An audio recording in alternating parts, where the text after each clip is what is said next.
ইয়া আইয়ুহাল্লাযীনা আমানু কু আনফুসাকুম ওয়া আহলিকুম নারা।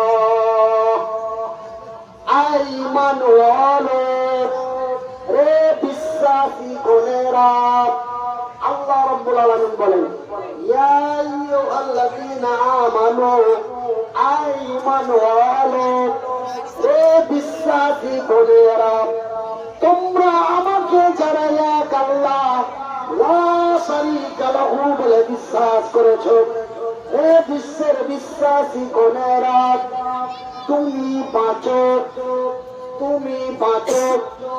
এবং তোমার আহাল পরিবারদের বাঁচাও, এবং তোমার আহাল পরিবারদের বাঁচাও। কথাটার মানে কি?